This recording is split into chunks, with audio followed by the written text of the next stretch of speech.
Giữa đêm lũ cuồn cuộn, khi cả bản làng đang chìm trong bóng tối, một chú chó bỗng hú lên rồi lao thẳng vào dòng nước xiết. Không ai hiểu chuyện gì đang xảy ra. Không ai kịp ngăn lại. 3 phút sau, những người lính trực ban bắt đầu nghe tiếng gầm từ phía chân núi. Một cảm giác lạ len vào không khí. Mùi bùn ngai ngái. Gió hú như tiếng ai khóc.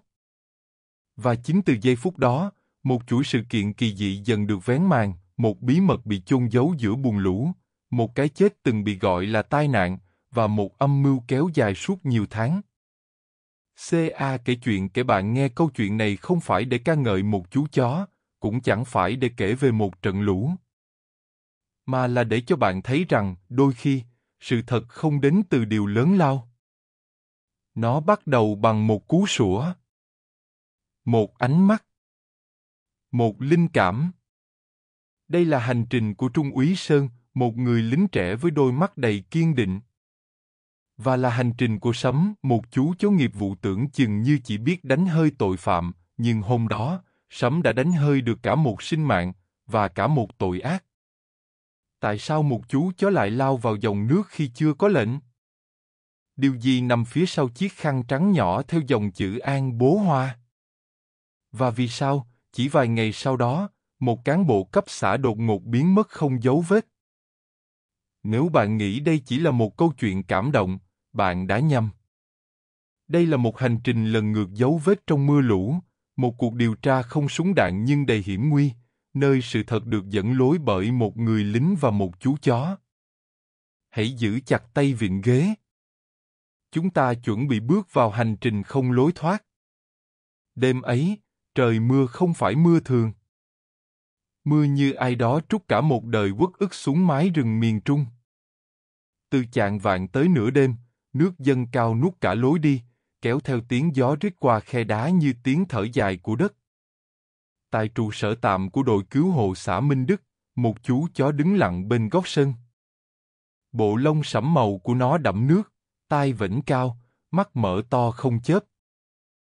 Nó tên là Sấm, chó nghiệp vụ kỳ cựu của công an tỉnh Bình Long. Không ai để ý gì nhiều, cho đến khi Sấm hú lên một tiếng dài, nghẹn như xé ruột. Không phải tiếng cảnh báo thường thấy. Không phải tiếng gọi bầy. Đó là tiếng kêu của một bản năng đang vùng dậy, như thể nó vừa nghe được thứ gì đó từ trong lòng đất. Trung úy Sơn, người huấn luyện và là đồng đội của Sấm suốt 4 năm, lập tức ngẩng đầu. Anh đã quen với tiếng sủa báo án, đã từng thấy Sấm phát hiện dấu máu giữa rừng, thậm chí cứu người khỏi đống đổ nát sau động đất. Nhưng tiếng hú đêm nay không giống bất cứ lần nào trước đó. Anh bước ra khỏi mái hiên, mưa tạt vào mặt như từng nhát kim lạnh buốt. Trước mặt anh, Sấm đang gầm nhẹ, mắt hướng về phía con suối Ông Cọp, nơi mà vài năm trước từng cuốn trôi cả một đội dân quân trong trận lũ lịch sử. Mọi người còn chưa kịp phản ứng thì Sấm lao vọt khỏi sân. Không một tiếng gọi, không một mệnh lệnh. Nó băng qua con đường đất nhão, phóng thẳng về phía bờ suối như bị thứ gì đó thôi thúc. Trong khoảnh khắc ấy, thời gian như ngừng lại. Không ai hiểu vì sao. Chỉ có Sơn, người siết chặt dây dắt còn ướt lạnh trong tay, là thấy tim mình hụt đi một nhịp. Sấm không phải con chó bình thường.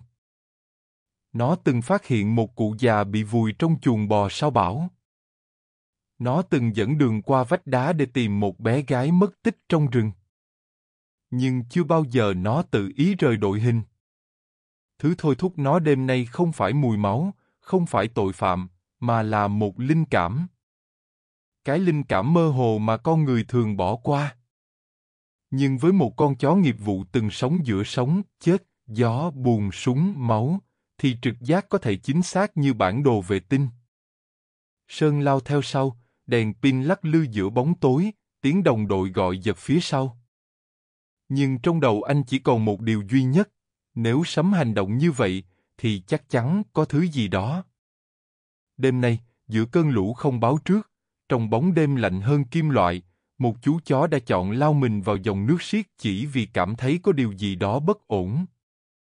Và từ cú nhảy ấy, cả một bí mật bị vùi dưới bùn lũ sẽ dần được phơi bày.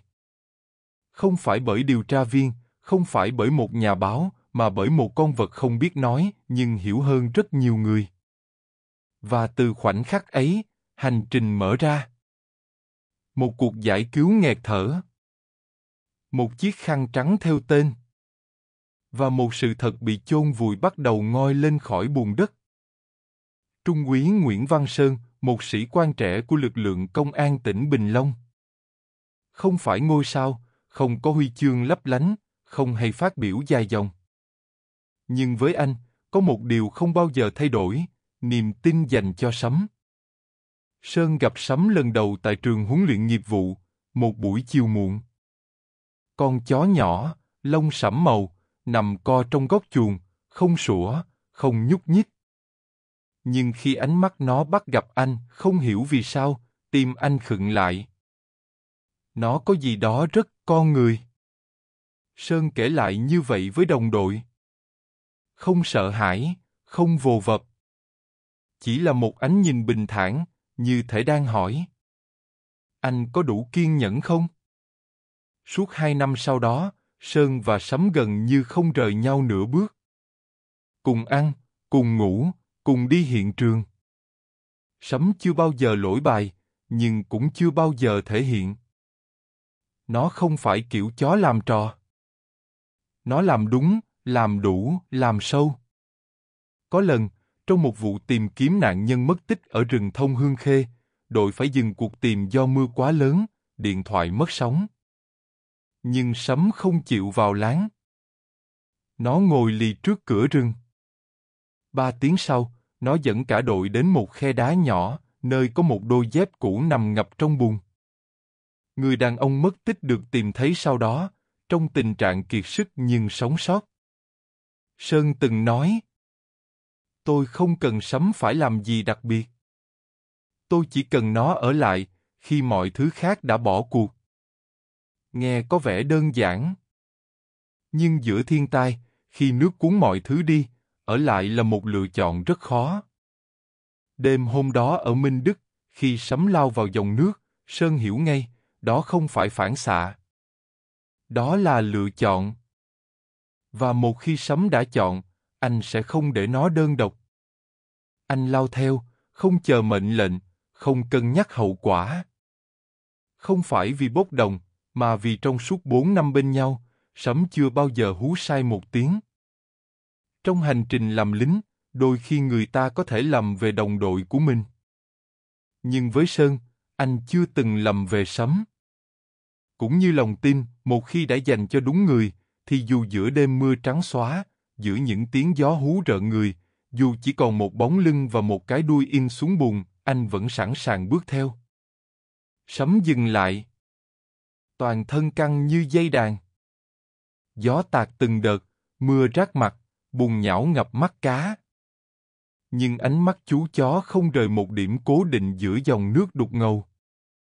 Sơn đứng ngay sau lưng, một tay siết chặt dây dắt, tay kia cầm đèn pin. Nhưng ánh sáng không thể xuyên qua màn mưa và bọt nước. Chỉ là một khoảng xám nhòe, chẳng có gì rõ ràng. Thế mà Sấm gầm khẽ. Không phải gầm giận dữ, mà là thứ âm thanh nghẹn lại như tiếng cổ họng đang níu kéo một điều sắp bị cuốn trôi. Có gì đó không ổn, một đồng đội thì thầm. Không chỉ là lũ. Sơn đáp khẽ, và cảm thấy tim mình đập gấp. Bất ngờ. Sấm giật mạnh dây xích. Không phải kiểu giật vờn như khi đùa, mà là một cú giật thật, dứt khoát, gấp gáp, như thể. Nếu anh không cho tôi đi, sẽ quá muộn. Và rồi. Dây xích tuột khỏi tay. Sấm lao xuống suối. Không chờ đợi. Không do dự. Không cần lệnh. Sơn chỉ kịp hét lên một tiếng. Tim anh như bị bóp nghẹt. Những giây kế tiếp, mọi thứ trở nên hỗn loạn. Tiếng gào. Tiếng nước gầm. Tiếng đèn pin rơi loảng xoảng xuống bùn. Hai đồng đội phía sau vội chụp lấy phao cứu hộ, ném ra giữa dòng. Nhưng nước quá xiết. Chiếc phao vừa chạm mặt nước đã bị cuốn đi như mảnh lá khô. Mọi người gần như đứng chết lặng. Cho đến khi, một cái đầu lông sẫm nhô lên giữa dòng nước. Đó là sấm. Nhưng điều khiến tất cả nín thở, không phải vì nó sống sót, mà là vì nó không bơi về. Nó đang hướng đến một điểm nào đó. Sơn căng mắt giữa bọt nước. Và rồi, anh nhìn thấy một chấm trắng nhỏ, lập lờ trôi. Nhỏ như chiếc khăn tay. Nhẹ như một nhúng hơi thở. Không thể nào anh lẩm bẩm, rồi hét lên là một đứa bé. Trong dòng nước lũ hung hãn, một sinh linh bé bỏng đang trôi lững lờ giữa sự sống và cái chết. Sấm tiếp cận không bằng sức mạnh, mà bằng dịu dàng. Nó không cắn giật. Không dứt khoát như lúc bắt phạm. Nó chỉ ngậm nhẹ góc khăn, giữ chặt trong miệng, như người ta ôm lấy một tia hy vọng mỏng manh. Đôi khi, chính con vật mà ta tưởng vô tri, lại là sinh linh duy nhất biết nâng niu sự sống bằng cả trái tim. Sơn không chần chừ. Anh buộc sợi dây vào người, hét lên. Tôi là người huấn luyện sấm. Tôi phải xuống. Rồi lao vào dòng nước, không chờ ai kịp ngăn. Cảm giác đầu tiên là mất phương hướng. Nước siết kéo lùi. Cơ thể tê dại. Đá cứa rách tay. Nhưng anh không quan tâm. Anh chỉ nghĩ, phải đến được chỗ sấm. Phải cứu đứa bé. Cuối cùng, tay anh chạm được. Một miếng vải đã sắp tuột khỏi miệng sấm. Một thân thể nhỏ xíu, lạnh toát, mềm nhũn, nhưng còn hơi thở. Sơn ôm đứa bé vào lòng, hét. Kéo dây. Kéo đi. Giữ lấy. Đồng đội kéo ngược. Sợi dây căng. Cánh tay Sơn tê dại. Nước vẫn quất vào mặt như roi. Nhưng anh không buông. Sấm bơi sát bên, không rời nửa bước. Không cần biết mình còn bao hơi thở. Chỉ cần thấy đồng đội còn bơi, nó sẽ tiếp tục. Họ lên được bờ. Bé sơ sinh được truyền tay như một mảnh vải quý. Y tá kiểm tra, vẫn còn sống. Yếu lắm, nhưng còn sống. Sơn ngã quỵ bên cạnh sấm. Cả hai ướt đẫm, lạnh cứng. Nhưng đôi mắt sấm vẫn mở. Nhìn đứa bé không chớp. Chỉ đến khi người lính già trong đội lật chiếc khăn quấn quanh đứa trẻ lên, tất cả mới lặng đi. Trên mép khăn, một dòng chữ được thêu tay bằng chỉ xanh, đã nhòe nước. An yêu con. Bố Hòa. Một cái tên. Một người cha. Một manh mối. Một câu hỏi bắt đầu trỗi dậy. Ai là Hòa? Vì sao ông không có mặt ở đây? Và tại sao đứa bé lại trôi giữa lũ với tấm khăn mang dòng chữ từ người đã mất tích? Tấm khăn trắng. Chỉ là một miếng vải nhỏ, lấm lem bùn và thấm nước lũ. Nhưng dòng chữ thêu tay trên đó, An yêu con. Bố Hòa.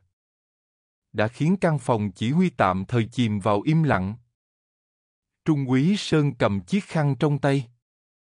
Đôi mắt anh không rời dòng chữ nhạt màu ấy. Chỉ 4 từ thôi, mà như một câu chuyện bị gấp lại quá lâu, giờ mới được lật mở. Một người cha, một lời nhắn và một đứa bé vừa thoát khỏi tay tử thần. Bố Hòa, anh lặp lại, trầm giọng. Người lính già ngồi bên góc phòng ngẩng lên, mắt nheo lại. Hòa. Có phải là kỹ sư Hòa?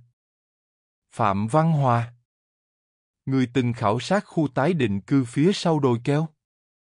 Gió bên ngoài rít lên một đợt. Sơn siết nhẹ khăn trong tay. Cái tên ấy không lạ. Cách đây hơn 2 tháng, cả đội từng nghe loáng thoáng về vụ một kỹ sư mất tích trong đêm mưa chính tại vùng này. Ban đầu được cho là tai nạn lũ cuốn. Nhưng lạ ở chỗ không ai tìm thấy thi thể. Không có báo cáo cụ thể. Và rồi vụ việc chìm hẳn. Lúc mất tích, vợ anh ấy đang mang bầu, người lính già nói khẽ, có người nói trượt chân ngã xuống suối. Nhưng hôm đó, trời chưa mưa. Cả phòng trầm xuống. Sơn cúi đầu, vuốt nhẹ khăn như thể có thể chạm vào ký ức của người cha ấy, một người từng cẩn thận theo từng mũi kim, cho đứa con chưa ra đời và chưa một lần được bồng bế. Trong đầu anh bắt đầu hiện lên những câu hỏi mà từ lâu không ai dám hỏi. Tại sao một kỹ sư có kinh nghiệm lại biến mất không dấu vết? Vì sao đứa trẻ được tìm thấy đúng khu vực mà người cha từng khảo sát? Và nếu đúng là tai nạn thì tại sao không có bất kỳ bằng chứng nào, ngoài sự im lặng? Sơn đứng dậy. Không nói gì thêm. Nhưng trong ánh mắt ấy, niềm tin của một người lính đang chuyển thành quyết tâm của một người điều tra. Tìm được đứa bé là kỳ tích rồi, một đồng đội buột miệng. Không, Sơn lắc đầu, đây không phải là kỳ tích. Đây là một lời nhắn. Một chỉ dấu. Và Sấm là người đầu tiên đọc được nó. Ai đó từng nói, cái chết đôi khi không đáng sợ bằng việc bị quên lãng. Nhưng kỹ sư Hòa chưa bao giờ biến mất. Ông vẫn ở đây. Trong chiếc khăn. Trong ánh mắt đứa trẻ. Trong bản năng thôi thúc của một chú chó không biết nói nhưng vẫn tìm được đường. Và nếu có gì đó đã khiến ông im lặng suốt thời gian qua, thì có thể, chính trận lũ này đã vô tình đánh thức lại sự thật. Trưa hôm sau, mưa vẫn chưa tạnh. Mây nặng như đè lên mái rừng.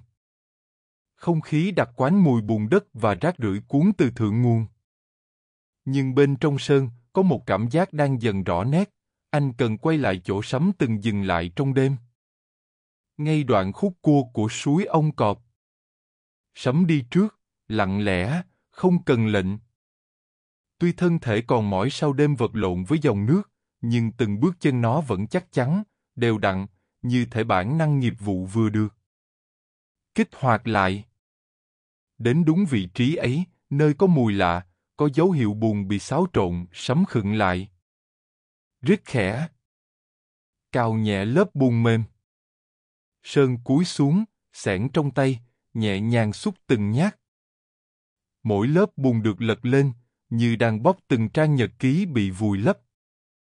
Cho đến khi một túi da cũ hiện ra. Đã mục nát gần hết. Nhưng bên trong có thứ gì đó còn nguyên vẹn. Một cuốn sổ tay thấm nước. Một chiếc điện thoại đã tắt nguồn. Và một vật nhỏ được bọc bằng ni lông chống nước, quấn chặt dây thun. Sơn mở ra. Một chiếc USB. Anh không nói gì. Nhưng ánh mắt cả đội lập tức đổ dồn về vật nhỏ ấy, vật không phát ra âm thanh, không có màu sắc nổi bật, nhưng chứa bên trong một khối lượng thông tin đủ để xoay chuyển cả một số phận. Về lại điểm chỉ huy, trong căn phòng tối ánh đèn dầu, một chiếc laptop được kết nối. USB được mở. Màn hình hiện ra hàng loạt tệp tin. Bản đồ địa chất. File Excel thống kê. Các văn bản kỹ thuật, hầu hết đã đóng dấu, có chữ ký, nhưng nội dung bị chỉnh sửa. Sơn lặng người khi đọc đến đoạn mô tả. Thay đổi mật độ đất nền, bỏ qua cảnh báo trượt lở, chuyển hướng dòng chảy. Chỉ vài dòng, nhưng là đủ để biết, có ai đó đã cố tình nắn cả một khu tái định cư theo ý mình. Mà nắn ở đây không chỉ là đường ống hay ranh giới, mà là mạng người. Sơn từng học qua chuyên ngành cảnh sát môi trường. Anh biết nếu phê duyệt sai cấu trúc địa chất, đất có thể không chỉ sạt mà còn cuốn theo cả nhà, cả người, cả hy vọng. Đây là bằng chứng. Anh nói, giọng khàn đặc. Một người lính già trong đội thở ra, tay run run. Nếu những gì trong USB là thật, thì người ký duyệt sai thiết kế là... Không ai nói tiếp. Nhưng tất cả đều biết. Chỉ có một người đủ quyền lực để ém vụ kỹ sư mất tích. Chính là Phó trưởng ban tái định cư xã Minh Đức. Ông Kiên. Người từng được gọi là cánh tay phải của chủ tịch huyện. Cái chết của kỹ sư Hòa không phải tai nạn, Sơn nói nhỏ, nhưng rõ từng chữ. Và việc tìm thấy bé An không chỉ là kỳ tích. Đó là bản năng trung thành của một chú chó đang cố trả lại sự thật cho người đã khuất. Đêm ấy, Trung úy Sơn không ngủ. Không phải vì mưa chưa dứt, mà vì trong tay anh đang cầm những file tài liệu không nên tồn tại, hoặc đúng hơn, đã từng bị cố tình làm cho không tồn tại.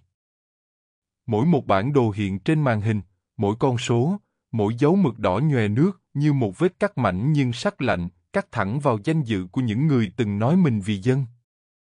Một file ghi âm được khôi phục từ thẻ nhớ trong chiếc điện thoại cũ. Âm thanh không rõ ràng, đôi chỗ bị nhiễu vì nước, nhưng giọng nói thì rõ ràng đến rợn người. Nếu ông cứ khăng khăng giữ bản thiết kế cũ, thì tụi tôi cắt chi phí kiểu gì được? Rừng rú mưa gió, mà có chuyện gì xảy ra thì cũng gọi là tai nạn thôi. Một giọng đàn ông trầm, có chất miền, đều đều như thể đang nói chuyện thời tiết. Sơn nghe đi nghe lại đoạn đó 3 lần. Mỗi lần, lòng anh lại lạnh thêm một chút. Hòa. Kỹ sư Phạm Văn Hòa. Người thiết kế nền móng cho khu tái định cư sau đồi keo. Một người thẳng tính, kỹ lưỡng, và không biết luồn cuối. Cũng chính vì vậy, ông trở thành cái gai trong mắt những kẻ muốn rút ngắn thời gian, cắt giảm quy trình, đổi lấy một khoản hoa hồng lớn như bản đồ địa chính. Tôi từng gặp anh Hòa một lần, một cán bộ địa phương kể. Anh ấy nói, nếu chỉnh sửa thiết kế nền đất ở chỗ ấy, thì sạt lở là điều chắc chắn. Rồi sau đó vài ngày, anh mất tích. Không báo chí nào đưa tin. Không tang lễ chính thức. Chỉ có một dòng nhỏ trong sổ theo dõi tỉnh. Mất tích do thời tiết phức tạp. Nhưng Sơn hiểu có những cái chết không đến từ thiên nhiên, mà đến từ lòng người. Khi lật lại bản thiết kế gốc mà Hòa từng lưu trong USB, anh thấy dòng ghi chú nhỏ ở cuối trang viết tay, bằng mực tím, đã nhòe nước nhưng còn đọc được. Nếu có chuyện gì, bản này là bằng chứng. Xin đừng để con tôi phải sống trong một ngôi nhà dựng trên máu cha nó. Sơn ngồi lặng. Gió lại rít qua khe mái tôn. Sấm nằm dưới chân anh, đầu đặt lên hai chân trước, tai vẫn vểnh, mắt nhắm hờ. Trong ánh sáng le lói của chiếc đèn dầu, anh nhìn thấy cả một hệ thống đang rung rẩy dưới lớp bùn lũ. Một hệ thống tưởng như kiên cố, nhưng lại được xây bằng sự im lặng, dối trá và những cái chết ngẫu nhiên. Nếu ông Kiên biết vụ USB bị tìm thấy, ông ta sẽ làm gì? Một người lính trẻ hỏi. Không ai trả lời. Nhưng tất cả đều hiểu. Khi sự thật bắt đầu lộ diện, kẻ dối trá thường là người hành động đầu tiên. Buổi chiều hôm đó, sau 3 ngày mưa không dứt, trời bỗng ngớt hạt. Ánh nắng đầu tiên sau lũ nhẹ rọi xuống sân đình làng Lạc Dương. Nhưng không ai để ý đến nắng. Vì một tin vừa được báo về. Có người thấy ông Kiên, phó ban tái định cư xã, xuất hiện gần rìa suối Ông Cọp, đội nón lá, đi một mình. Từ đó đến giờ, không ai thấy ông ta nữa. Không ai nói ra, nhưng tất cả đều hiểu. Ông Kiên biết. Và ông đang chạy. Ngay trong chiều, một tổ truy vết được thành lập. Sơn tình nguyện dẫn đầu. Anh không đeo quân hàm. Chỉ mặc chiếc áo khoác cũ, vai còn dính bùn từ đêm trước. Nhưng ánh mắt thì sáng rực, không vì thành tích, mà vì niềm tin vào sự thật không thể bị bỏ mặc. Sấm đi cạnh anh. Dáng đi trầm, ánh mắt sắc như dao rọc giấy. Không cần hướng dẫn, chú chó tự động hạ thấp người, đánh hơi sát đất. Từng bước tiến là từng mạch điều tra được kết nối lại bằng chính bản năng của một sinh linh không cần ai dạy phải trung thực. Khu rừng trúc phía sau trạm điện bỏ hoang lạnh lẽo như một nấm mồ. Lá rơi dày, gió xào xạc, bùn nhão trơn trượt. Mùi ẩm mốc quyện với mùi sắt gỉ, ngai ngái như mùi của một điều gì đó đã chết lâu ngày nhưng chưa ai dám khai quật. Rồi sấm sủa vang. Tiếng sủa sắc, dứt, rền vang như chuông báo động. Sơn giật dây đeo, rút đèn pin, chạy theo hướng chú chó vừa lao tới. Phía trước, một bóng người thấp thoáng giữa rừng trúc. Cao gầy. Mặc áo mưa màu xanh sẫm. Cổ áo rách. Vai đeo túi vải. Ông Kiên. Đứng lại. Sơn hét. Không có hồi đáp. Người kia ngoái lại, khuôn mặt trắng bệch, dính đầy bùn đất. Đôi mắt hoảng loạn như dã thú bị dồn vào góc chuồng. Và rồi hắn quay đầu bỏ chạy. Một cuộc rượt đuổi bắt đầu. Rừng trúc rối rắm như mê cung. Cành gãy, đất nhão, vết trượt mới, tất cả tố cáo người vừa đi qua. Sấm bám sát, không sủa nữa. Nó gầm nhẹ, dồn dập, như một thợ săn kiên trì đang chờ đúng khoảnh khắc ra đòn. Rồi đột ngột, một cành cây lớn đổ chắn lối. Ông Kiên cố tình đạp ngã. Sơn nhảy qua, suýt trượt ngã. Miệng anh thở gấp, tim đập mạnh, nhưng bước chân không dừng. Hắn không chỉ trốn.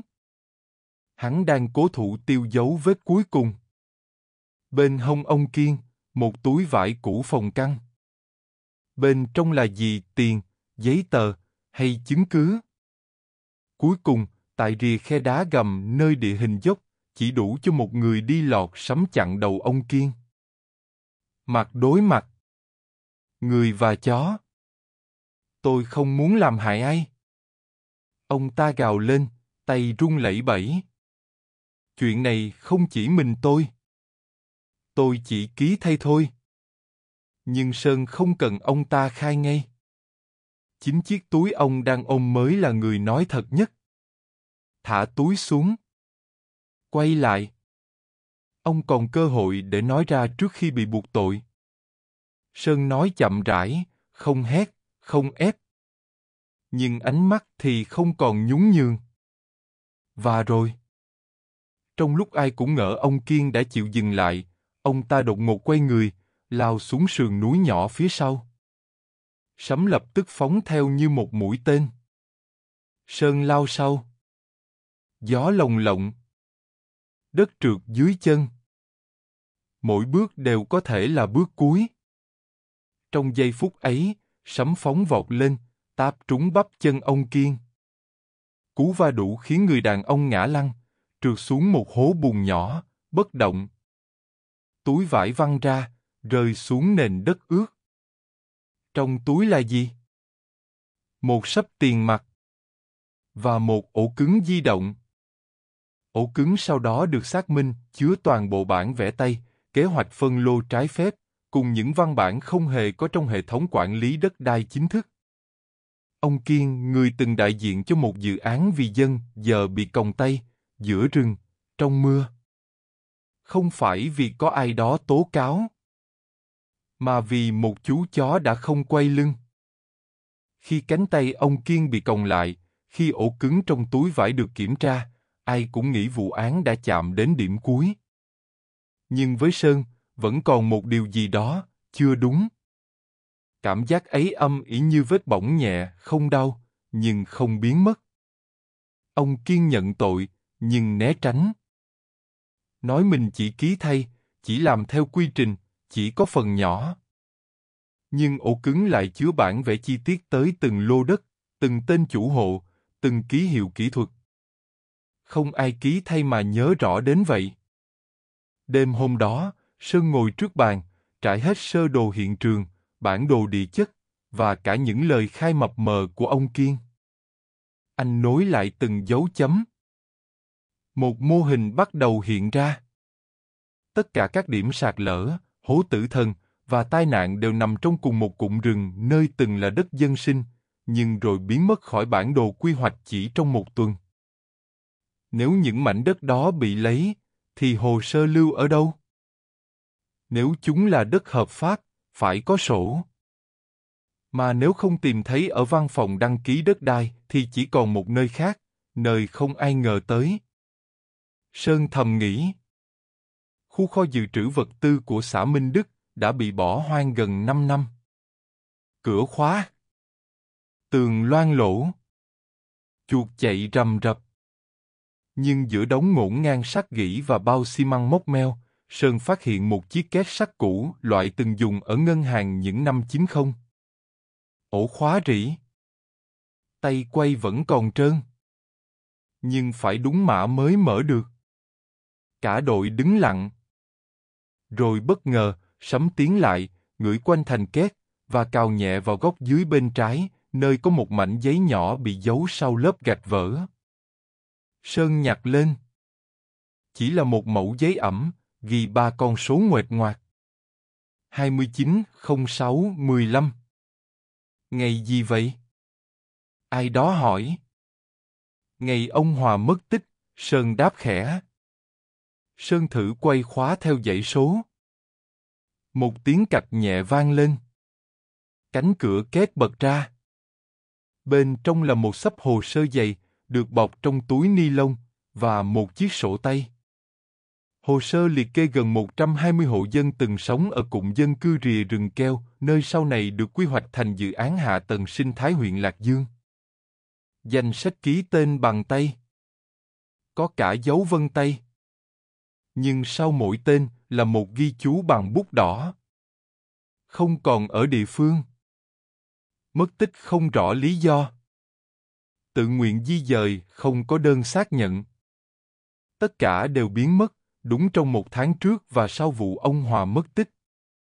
Trong sổ tay còn lại là bản gốc kế hoạch phân lô với tên thật của những người mua lô đất. Gồm cả người nhà cán bộ. Gồm cả doanh nghiệp thân hữu. Gồm cả người đứng tên thay.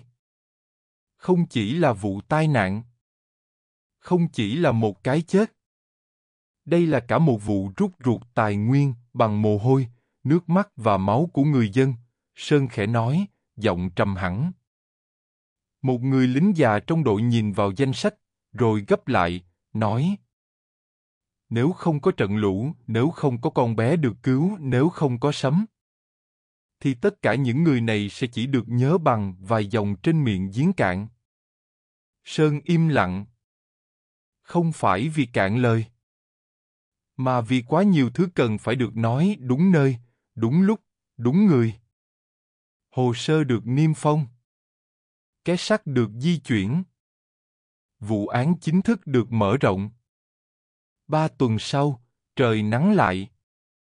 Những mái nhà ở Minh Đức đã được lợp tôn mới. Bờ suối Ông Cọp được kè đá chắn bùn. Cột điện nghiêng ngả ngày nào giờ đã đứng thẳng. Cuộc sống, như cách của nó, lặng lẽ gượng dậy sau mọi cơn lũ. Nhưng điều khiến người ta nhớ nhất không phải là cây cầu mới hay hệ thống cảnh báo được lắp đặt, mà là một lễ vinh danh, tổ chức đơn sơ giữa sân đình cũ, dưới bóng cây gạo già. Không có thảm đỏ. Không có loa phóng thanh rầm rộ. Chỉ là vài bộ quân phục ướt mồ hôi, vài bó hoa dân làng hái vội. Và giữa tất cả là Sấm, chú chó nghiệp vụ đang ngồi bình thản bên cạnh Trung úy Sơn, đầu hơi nghiêng như lắng nghe lời ai gọi từ xa. Đứa bé được cứu, bé An, nay đã khỏe mạnh, da hồng lên, mắt mở to nhìn quanh. Khi được đặt vào lòng bà nội, bé cười một nụ cười nhẹ như gió xuân. Không ai bảo ai, cả sân đình như lặng đi. Rồi vỗ tay.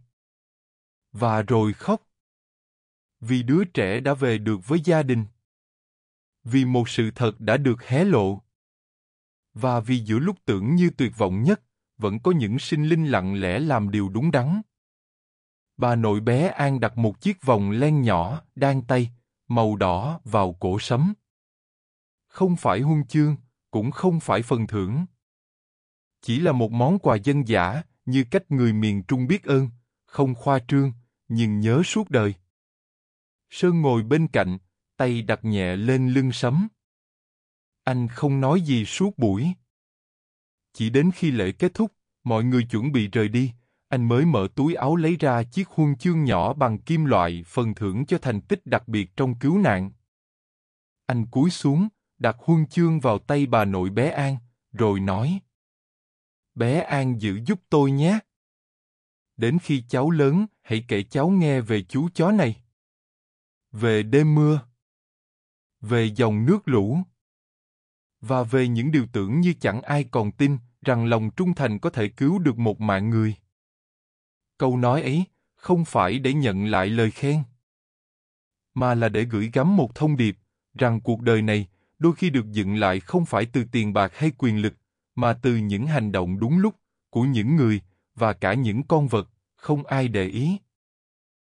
Nếu hôm ấy sấm không hú lên, nếu Sơn không tin vào nó, nếu bé An không còn thở, thì tất cả những gì chúng ta phát hiện được sẽ mãi nằm lại dưới lớp bùn lũ. Một cán bộ dự lễ thở dài. Hôm ấy, khi mặt trời vừa chạm rặng núi, tiếng trống từ sân đình vang lên 3 hồi. Không báo động, không khẩn cấp, mà là tiếng trống của bình yên. Người ta thường nói, sự thật là thứ có thể bị giấu kín, nhưng không thể bị chôn vùi. Nhưng ở Minh Đức, trong suốt gần 3 tháng, sự thật đã thực sự nằm im dưới lớp bùn, dưới những bản báo cáo đẹp đẽ, dưới cả những cái gật đầu cam chịu. Nếu không có một đêm mưa trắng trời, nếu không có tiếng hú kéo dài giữa dòng nước xiết, và nếu không có một chú chó ngoái đầu nhìn người huấn luyện như muốn nói: tin em đi, có người đang cần chúng ta, thì có lẽ tất cả đã chìm hẳn. Sấm không biết nói, nhưng lại là người đầu tiên lên tiếng. Không qua họp hành, không cần lý luận, không phân tích lợi hại đúng sai. Chỉ bằng một hành động bản năng, nhảy xuống nước. Mà từ cú nhảy ấy, một sinh mạng được cứu. Một bí mật được lật. Một cộng đồng được đánh thức. Trung úy Sơn, trong nhật ký sau vụ việc, chỉ viết một dòng ngắn. Sấm không cần hiểu luật pháp, nhưng nó biết lẽ phải. Và đôi khi thế là đủ để thay đổi cả một số phận. Chúng ta vẫn hay dạy con trẻ rằng hãy trung thực, hãy dũng cảm, hãy làm điều đúng. Nhưng đôi khi, chính người lớn lại là người quên những điều giản dị ấy. Chúng ta bắt đầu cân đo. Làm đúng thì được gì? Làm sai thì có ai biết không? Im lặng thì có sao không? Và rồi, qua tháng 5, ta thôi không lên tiếng nữa. Nhưng một chú chó không học đạo đức, không cần vinh danh, lại làm điều đúng khi tất cả còn do dự. Không vì phần thưởng, không vì tên tuổi, mà chỉ vì nó cảm thấy phải làm. Câu chuyện này có thật không? Có người từng hỏi. Có thật đứa bé ấy được cứu không? Có thật ông cán bộ kia bị bắt không? Có thật Sấm là chó nghiệp vụ hay chỉ là nhân vật tưởng tượng? Câu trả lời là không quan trọng. Điều quan trọng là bạn có tin rằng một hành động nhỏ, một linh cảm mạnh mẽ, một lựa chọn đúng lúc có thể cứu cả một cộng đồng? Bạn có tin rằng một chú chó cũng có thể làm được điều mà nhiều người còn chần chừ? Một buổi chiều, Sơn dẫn Sấm đi dạo qua con suối Ông Cọp, nay đã yên ả, có cầu bắc ngang. Dân làng dựng một tấm bia nhỏ ở mép suối, chạm dòng chữ bằng đá. Nơi đây, một sinh linh được cứu. Và một sự thật được trả lại nhờ lòng trung thành không biết nói nên lời. Giữa thế giới này, nơi dối trá đôi khi tinh vi hơn cả sự thật. Bạn có sẵn sàng tin vào điều đúng? Và nếu có, bạn sẽ hành động chứ? Hay bạn sẽ đợi một chú chó lên tiếng thay mình? Cảm ơn bạn đã lắng nghe hành trình của Sấm, chú chó nghiệp vụ. Nếu bạn thấy câu chuyện này xứng đáng được lan tỏa, hãy chia sẻ nó. Không chỉ để tôn vinh một chú chó, mà để nhắc nhau rằng đôi khi, chính lòng trung thành thầm lặng lại là điều giữ cho chúng ta còn lại chút ánh sáng cuối cùng.